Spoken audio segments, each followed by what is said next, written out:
Bismillah, alhamdulillah, wassalatu wassalamu ala rasulillah. Patepang deui dinten ieu dinten Kemis kaping 1 Januari 2002 genep tahun barunya.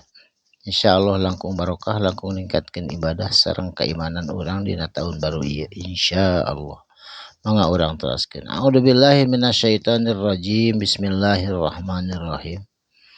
Wa amma al-gulamu anapun ari gulam atawa walad murangkalih umur 13 tahun anu dibunuh ku Nabi Khidir eta maknana fakana mangka bukti abawahu inung bapana eta budak teh mukminaini kaduana teh anu iman sampurna anu soleh-solehah anu dicawiskeun ku Allah sawargana Allah.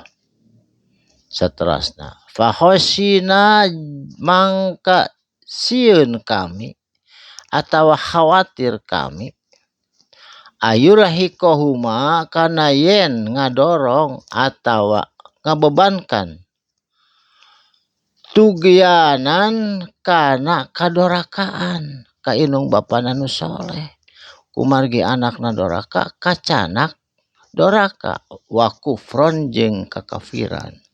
Jadi ayeuna ge seueur waktos ayeuna budak tukang mabok, tukang jinah, tukang judi dimemenan we ku inung bapa ku ninina ku sasaha teh.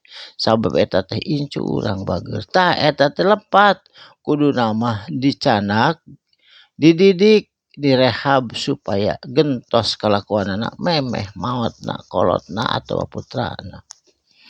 Saterasna fa'arodna mangka mika maksud kami saur Nabi Khidir ayubdi kana yen digantian lahuma kana kaduana robbuhuma ku pangeranana itu kedua orang tuana khairon leuwih alus minhu tibatan anu dibunuh tadi.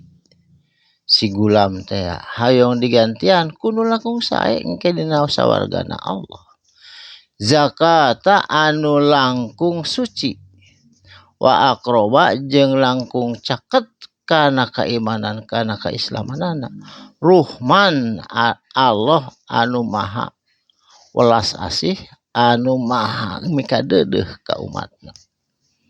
Jadi langkung caket eta rahmat Allah lamun eta gulam dimaotan daripada eta gulam teu aya nu ngadidik tungtungna bakal nyanak kana kadorakaan jeung kakafiran. Kitu maksudna Nabi Khidir.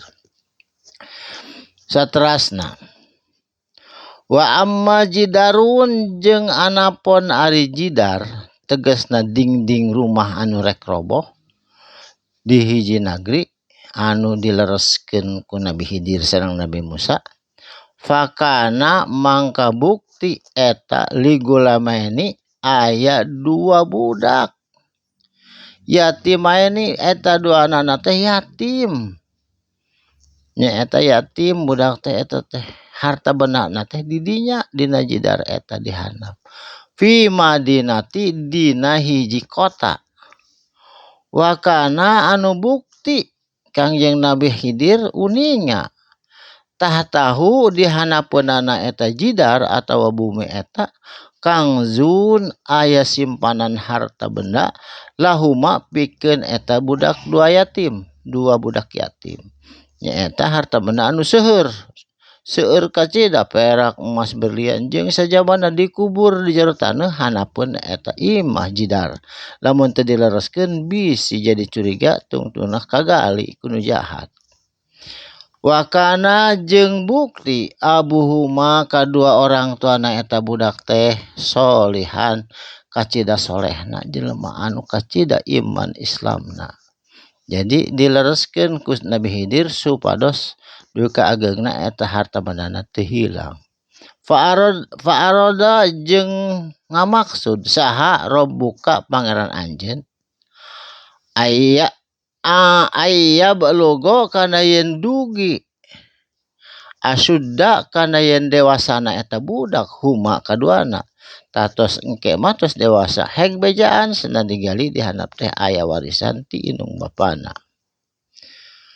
Wayastahrija jeung yen supaya ngaluarkeun engke lamun geus dewasa kal jahuma kana simpanan eta dua anak yatim rahmatan hiji rahmah kadeudeung Allah mir rabbika ti pangeran anjeun wa ma fa'altuhu jeung henteu migawe hu kana eta pagawean an amri tina kahayang kuring saur Nabi Khidir eta ngabunuh eta ngadereskeun jidar jeung sajamana eta teh sanes kahayang kuring tapi kahayang Allah anu diparentahkeun ka kuring saur Nabi Khidir zalika ari itu kajadian tawilu eta takwil atawa nu diebrehkeun malam naon perkara anu lam tasti henteu sanggup Nabi Musa alaihi kana eta perkara sobron kana kasabaran tah ayeuna mah dibeberkeun ka Nabi Musa menjelang perpisahanana. Jadi aya anu nyebatkeun Nabi Khidir teh tos pupus, aya ulama nu sajen nyebatkeun masih jumeneng eta mah ihtilaf.